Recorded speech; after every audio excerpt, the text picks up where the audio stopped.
Alright, I just wanted to introduce you all to this magazine here. It's a new one that Maclean's came out with. It's called Maclean's 2014 Guide to Jobs in Canada, where the best opportunities are. This is an extremely useful magazine. I found out where you can purchase it online on this website here, Rogers Publishing e-store.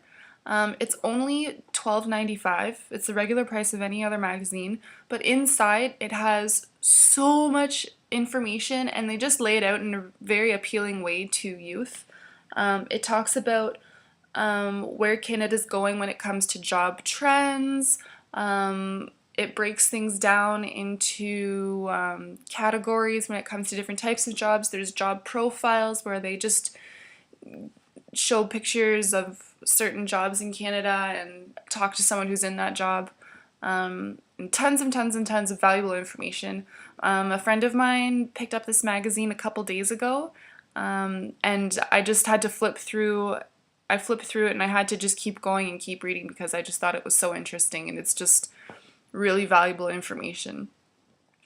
So the one thing that I did want to show you within this magazine is it starts off with this article over here, The Future of Jobs in Canada, and it kind of gives a nice overview of what's going on with Canada when it comes to what people are training for, but what it actually needs people to train for. So I'm just going to go through and read this. It's just because it's quite long. Usually I find if someone's reading it, it's easier for me to focus. If you're not a big fan of having someone read to you, then just exit out of this video and then find this article on your own and you can read it on your own. So let's get started. The future jobs in Canada. Skills mismatch may mean 1.5 million vacancies by 2016. On a recent February evening, Carl Eve received an emergency call from a restaurant owner in Canmore, Alta. The very busy eatery had suddenly found itself with no hot water, even though the basement water tanks had appeared to be working fine. A plumber with 10 years of experience, Eve eventually traced the problem to a malfunctioning dishwasher and got the hot water flowing again, much to the owner's relief. It's the sort of detective work Eve says he loves about his job. He also likes that his plumbing business, which he runs with his wife in a nearby Exshaw, provides his family with a comfortable, middle-class lifestyle. But it was a career he very nearly missed. Never a fan of textbooks, Eve ended up toiling in a southern Ontario gypsum mine after high school. It was only after moving to Alberta years later that he considered a career in the trades.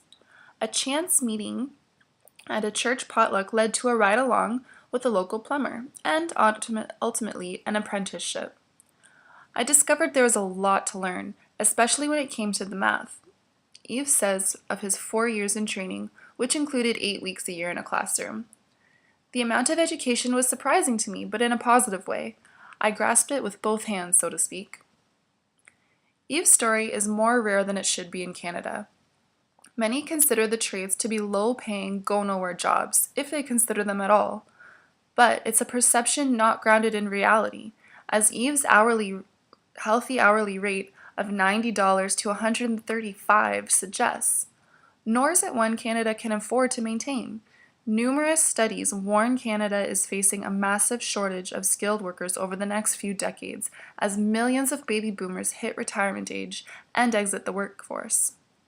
At the same time, the nature of work itself is changing as the country transitions to a so-called knowledge economy that relies on well-trained and highly educated workforce to produce value-added products and services. Those without the necessary skills could soon find themselves unemployable. The Canadian Chamber of Commerce estimates that there will be 550,000 unskilled workers who won't be able to find work for 2016. By 2021, it says, the number could be well over 1 million. At the same time, it's estimated there will be 1.5 million skilled job vacancies in 2016 and 2.6 million by 2021. Economists call it a skills mismatch. The country is in dire need of engineers, health workers, and skilled tradespeople. Yet tens of thousands of students continue to pursue degrees in the arts and humanities. The result is an unemployment rate that refuses to fall below 7%, about 13.5% among youth. While employers increasingly complain about job vacancies that promise good wages, particularly in Western Canada where the oil, gas, and mining industries are booming. The new phenomenon here is that we are going to be seeking pockets of persistent high unemployment rates existing right alongside serious worker shortages in particular industries, says Perrin Batty, a former member of Parliament, and the Chambers of CEO. Hence, Canada not only needs to encourage more people to enter the workforce, but to ensure everyone will be productive once they get there. That's a tall order in a country where, incredibly, nearly half of all adults don't have the necessary literacy and numeracy skills to participate in a modern economy. As a result, experts say a dramatic rethink of how our post-secondary system works is in order. Though Canada's universities are among the best in the world, critics argue for a much greater focus on colleges and polytech universities, since the latter are better plugged into the business community. Others say the country needs to do a better job informing young people about the breadth of high-paying career opportunities in a modern economy. The trend toward people without jobs, jobs without people, poses a single biggest long-term threat to Canadian economic growth, exacerbating Canada's already lagging productivity and innovation, according to one recent report. But attempts to head off the calamity are so far being met with the usual obstacles. Companies complain about the additional cost of training employees, unions are wary about foreign workers taking local jobs, and parents continue to try and steer their children into a few prestigious professions. Something has to give. We have a skills problem well on its way to becoming a crisis, Beatty says. You need only look at the demographic wedge that we are confronting to see that the problem is only going to get worse. A recent report by the Canadian Imperial Bank of Commerce suggests as much as 1/5 of Canada's labour market already suffers from too few qualified workers, particularly in the healthcare, mining, business services, and advanced manufacturing sectors. The average unemployment rate for those jobs is just 1%, while workers in those positions are seeing wage gains of nearly 4% annually, and more than double that of the broader economy, a telltale sign of a labor shortage.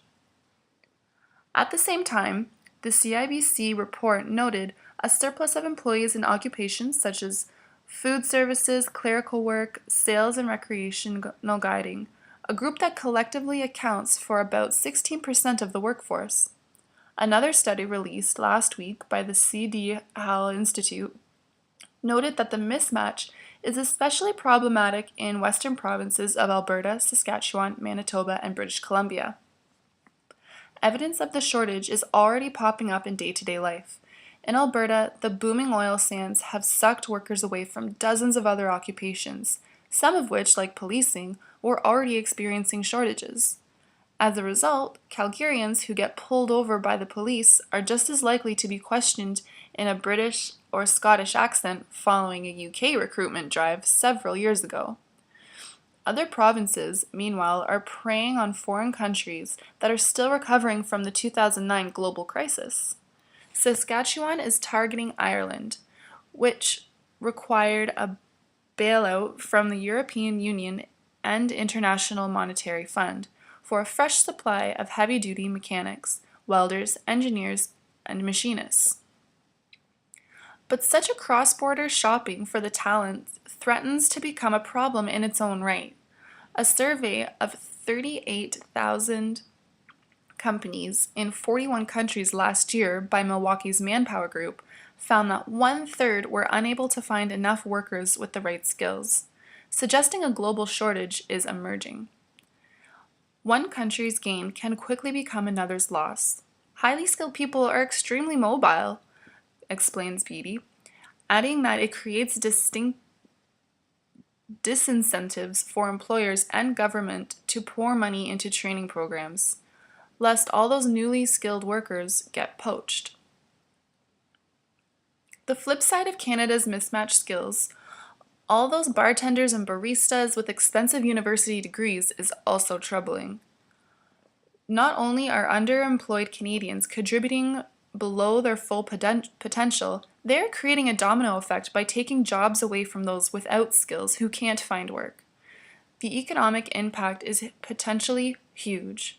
At a time when the Bank of Canada is trying to juice business activity with continued record low interest rates, CIBC chief economist Avery Shenfield argues that Canada's labor market mismatch is big enough not only to reduce the effectiveness of monetary policing, but also to limit the growth of potential of labor market and the economy as a whole.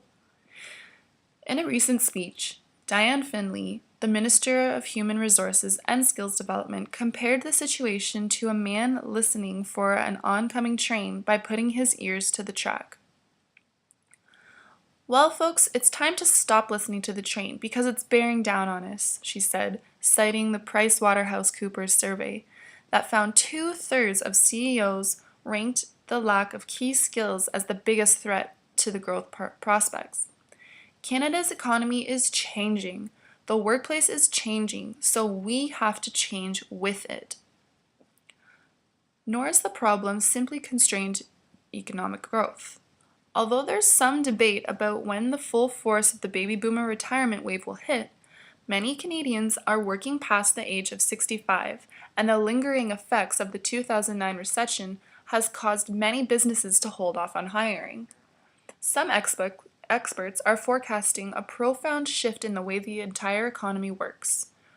As Canadians get older, on average, they're expected to spend less money while putting a greater strain on healthcare, pensions, and old age security. Those services, in turn, will be supported by a declining number of working age Canadians.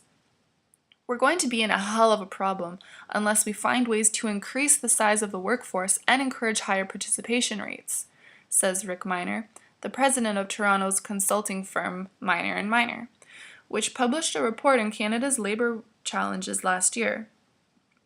We're not going to have the resources to provide ourselves with the services we've come to think of as normal, whether it's healthcare or anything else.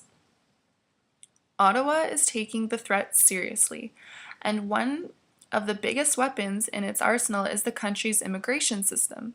The federal government has already announced changes to take effect this spring. That would place a greater emphasis on younger workers and speed up the process employers must go through to hire new Canadians in occupations where there are immediate labor shortages. But immigration alone won't be a panic. Many new immigrants tend to settle in the big cities like Toronto and Vancouver, where there are big ethnic communities and established social networks. By contrast, many of the most acute labor shortages are in the country's hinterlands, where oil and mining companies' operations are based.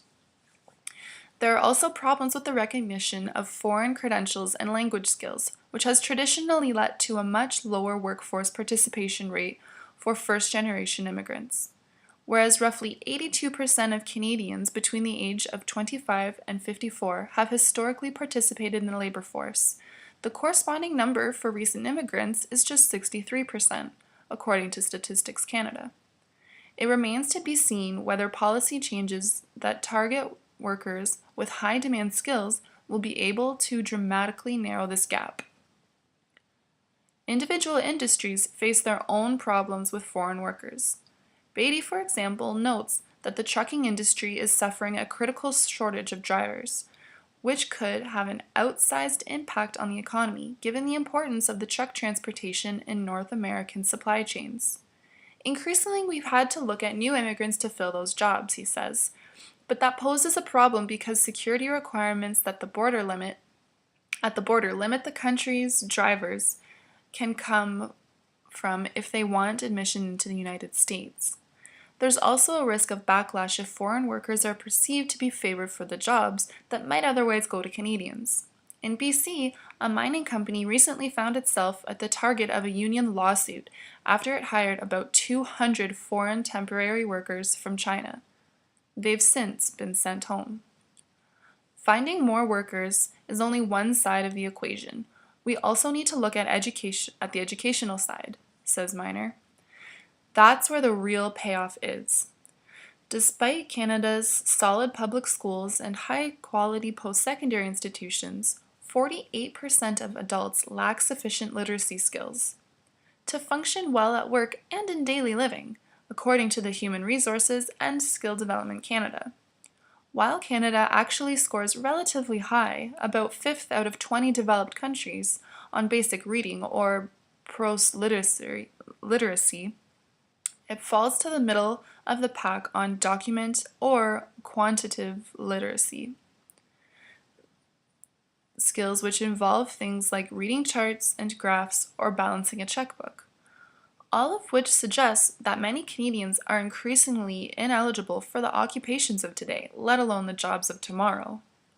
High-tech skills are becoming a prerequisite for many jobs. Everything we do is heavily laden with technology, even down to drywall installation, says James Knight, the president of Association of Canadian Community Colleges. I don't know if you've watched this recently, but it's all done with lasers bouncing around the room. He estimates nearly 75% of jobs now being created in Ontario require a post-secondary education, but that's only about 58% of the population has one. The people we need require a much more sophisticated level of education, he says, and we're simply not there yet. So here's a really good graphic on where the jobs are in Canada. You'll see that this full circle here represents the need for supervisors in logging and forestry. There's going to be a 100% increase of job openings within the next decade. So if you go ahead and read some of these, a lot of them are over in Western Canada where they're doing a lot of forestry and a lot of mining for oil and gases. But there are some other ones that you can take a look through. And then the colors are identified over here. So the purple are occupations that require college or apprenticeship training. The blue is occupation requires university level education. The green requires high school education or on-the-job training. And then the orange or yellow, whatever you see it as, and it has variable levels of education.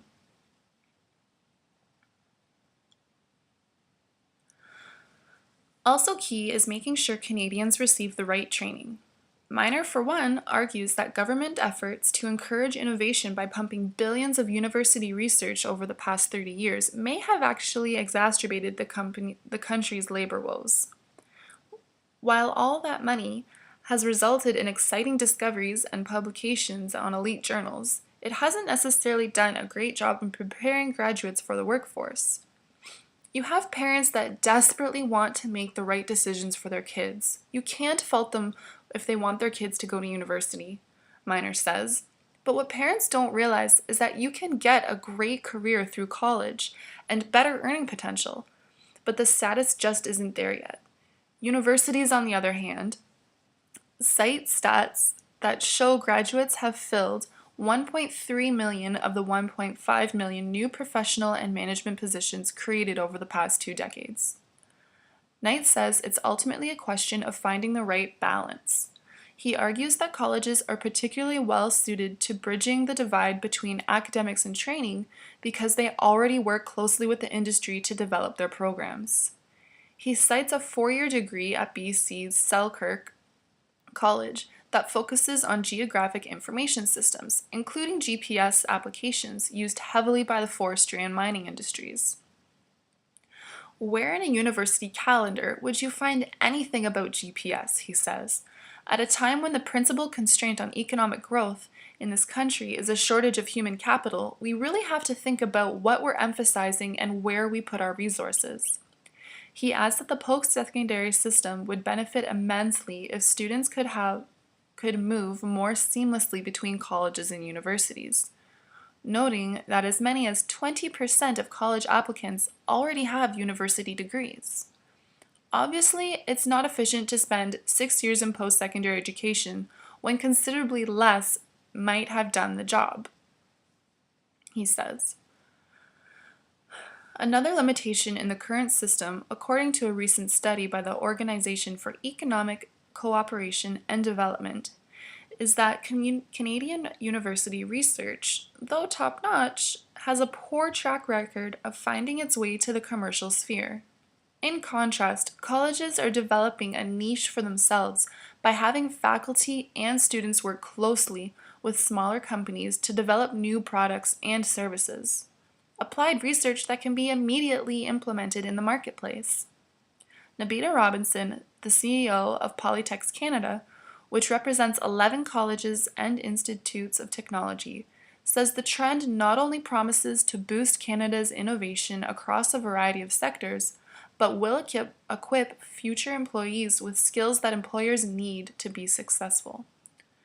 The knowledge economy is always saying we need more MBAs and PhDs, Robinson says, but to come up with big discoveries and innovative breakthroughs, you actually need people who can make, design, and build things too. Among the recommendations, Polytechnics Canada has put forward to Ottawa more government support for applied research and commercialization programs, for more focus on apprenticeship and pre-apprenticeship programs, and a requirement that bidders on government contract create apprenticeship positions as a condition of their bids. Fewer than half Canadians who register as apprentices every year actually go on to become certified. The reasons are many and vary across provinces and industries, but Robinson cites a general unwillingness among many employers to take on apprentices, possibly because they fear rivals will steal away newly trained workers. A study last year by the Conference Board of Canada showed that investment in employee training among Canadian companies has fallen over 40% since 1993. We need to reward employers through the tax code who invest in training, Robinson says. She adds that the governments could also do a much better job of making the apprenticeship process more attractive. The philosophical issue is when you pay an apprentice, through employment insurance, to do their in-class portion of their study, they're being treated as an employee, not a learner. If we want more skilled trade people, we've got to change. Back in Extra, Carl Eve's wife, Michelle, a former teacher who, incidentally, has 2 university degrees, says Canadians who believe that university education is the only path to prosperity are selling themselves short. She recalls her own initial feelings when her husband announced that he wanted to become a plumber. I just had that sense, which we're all a little bit guilty of, I think, that the more capable people go to university and the less capable people end up in technical schools. She says, but when I saw what Carl was doing and the level of mathematics really impressed me. It's stuff that most people just don't know. And unless more people make a similar discovery, Canada is going to have a lot more to worry about than leaky pipes. Where are all the jobs? Despite persistent high employment in Canada, many occupations are expected to face serious shortages of qualified workers over the next decade. The following shows the percentage of job openings that are forecast to go unfilled in each occupation, with more vacancies than actual job seekers.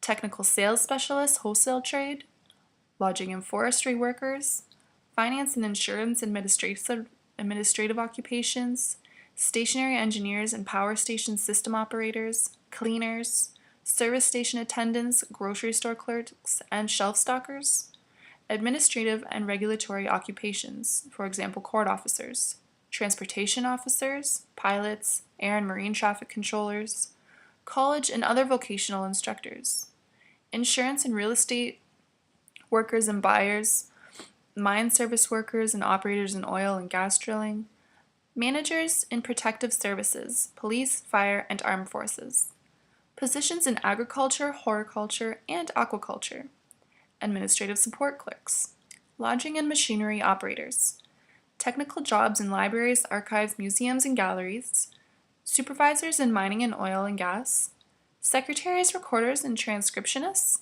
supervisors in logging and forestry. Beware, jobs expected to have too many workers in the next 10 years. Managers in art, culture, recreation, and sport, security guards, athletes and coaches, fishing vessel skippers, cashiers, computer and information system professionals, chefs and cooks, pulp and paper machine operators, physicists and astronomers, and geologists. Okay, so that's that. Take a read through maybe some of the comments, and let's go back to the website where I'll give you further instruction.